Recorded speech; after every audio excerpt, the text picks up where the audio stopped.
Olá, meus queridos desbravadores, aqui é o F, e hoje vamos falar sobre o Exército de Terracota.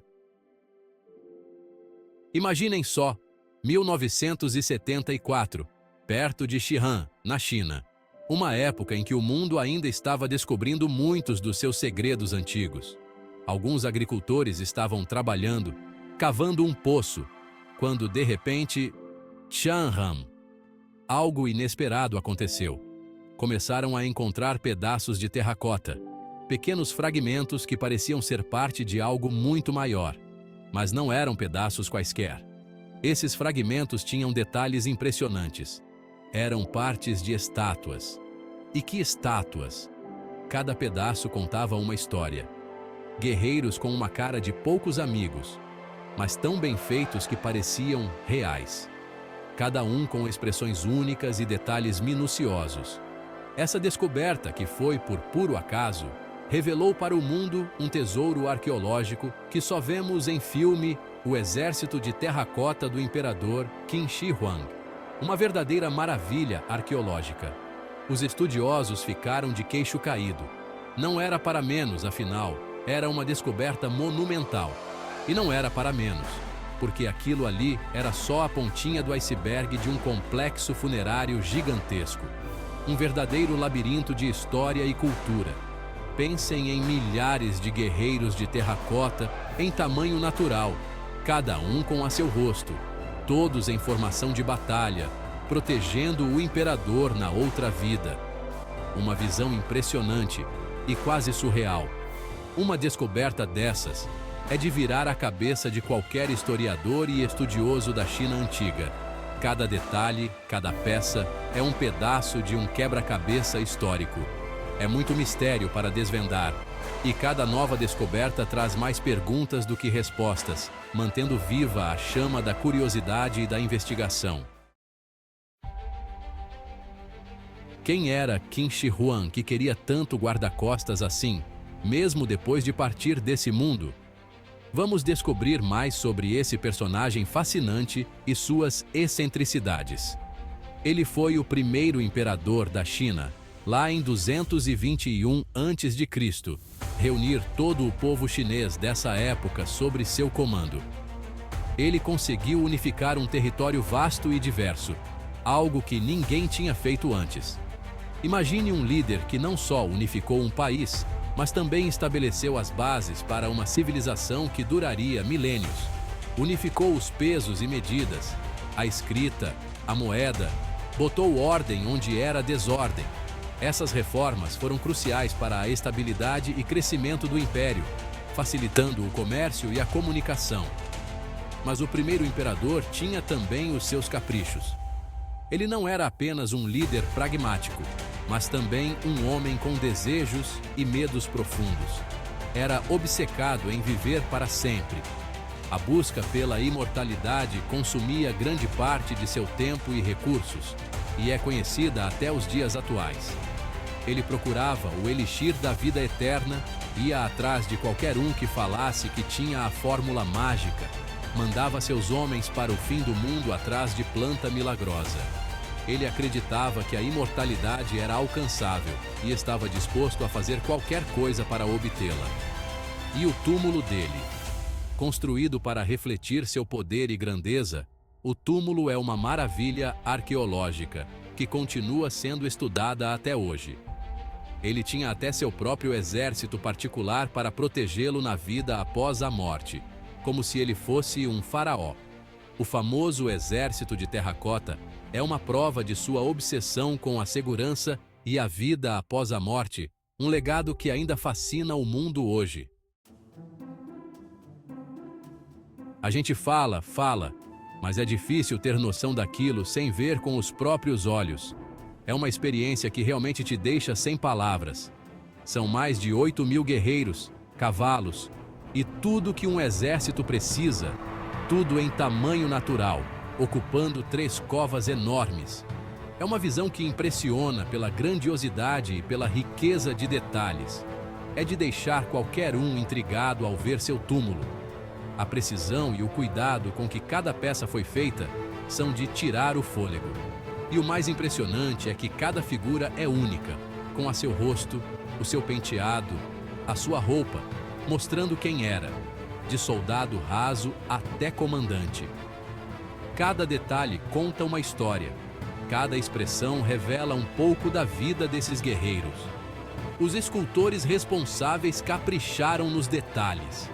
Dá para ver os detalhes na sola da sandália, os detalhes da armadura.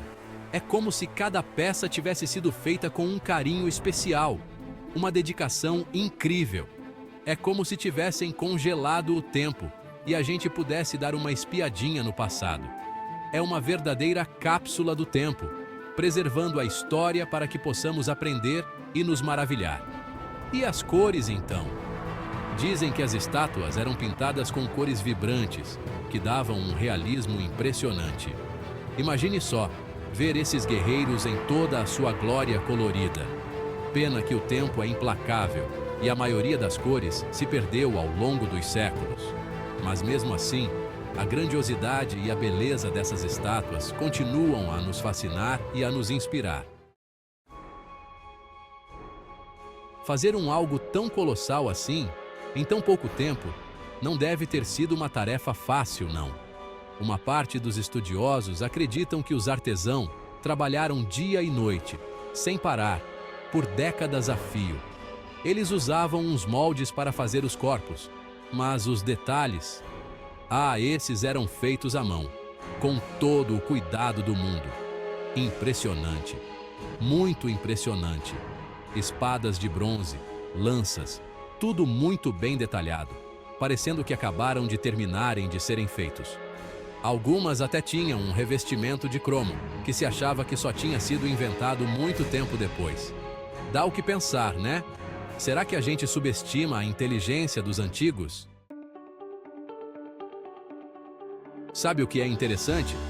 Em vez de estátuas de deuses e deusas, o imperador se cercou de soldados. Confiava mesmo era no seu poderio militar, tanto na vida quanto na morte. E o exército, com soldados de todas as partes da China, simbolizava essa unificação que ele tanto batalhou para conseguir. Cada rosto, cada expressão, é como se contasse um pouco da história da China antiga, as guerras, as conquistas, as dificuldades.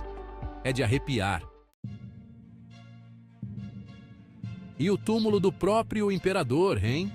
Esse ainda é um mistério que ninguém desvendou. Fica lá, no centro do complexo funerário, cheio de segredos. Os livros antigos falam de um teto que imita o céu estrelado, rios de mercúrio. Imaginem só a fortuna em ouro e pedras preciosas que deve ter lá dentro. Mas, por enquanto, ninguém colocou a mão. O medo de armadilhas mortais, o perigo do mercúrio, a preocupação em não danificar nada. Tudo isso impede a exploração total do túmulo. É como se o imperador ainda mandasse, mesmo depois de morto, protegendo seus tesouros com unhas e dentes. A gente já descobriu muita coisa, mas o exército de terracota e o complexo funerário ainda são um grande mistério. Como eles organizaram toda essa gente para trabalhar de forma tão eficiente? De onde vieram todos os recursos necessários? E por que ninguém nunca escreveu sobre esse exército? É muito estranho e intrigante. Parece até coisa de ET, não é mesmo? A resposta para essas perguntas continua escondida, esperando para ser descoberta um dia. A cada descoberta, o exército de terracota revela um novo segredo. Por exemplo, as estátuas não estavam ali jogadas de qualquer jeito, não. Elas seguiam uma ordem específica, de acordo com a patente e a função de cada guerreiro. É como se fosse um quebra-cabeça gigante que os arqueólogos vão montando aos poucos. E os detalhes, então? Cada estátua é única, como se fosse inspirada em uma pessoa real. As expressões faciais, os penteados, os uniformes, tudo diferente. É como se os artesãos quisessem dar vida própria a cada um daqueles soldados. É de deixar qualquer um boquiaberto. De onde veio o exército de terracota? Ah, meu amigo, essa é uma pergunta que não quer calar. Tem gente que acredita que artesãos estrangeiros ajudaram na construção por causa dos rostos diferentes de algumas estátuas. Outros que acreditam nas teorias da conspiração falam em tecnologia alienígena. Afinal, como explicar a perfeição das armas, o tamanho da obra, a falta de registros? Será que a gente não sabe de nada mesmo sobre o passado? O exército de terracota é um dos maiores enigmas da história. De onde ele veio? Como foi construído? O que significa? Ninguém sabe ao certo. A cada nova descoberta, surgem mais perguntas. É como se o passado estivesse brincando de esconde-esconde com a gente. O mistério do exército de terracota nos lembra que o passado, mesmo tão distante, ainda tem o poder de nos fascinar e nos deixar de cabelo em pé.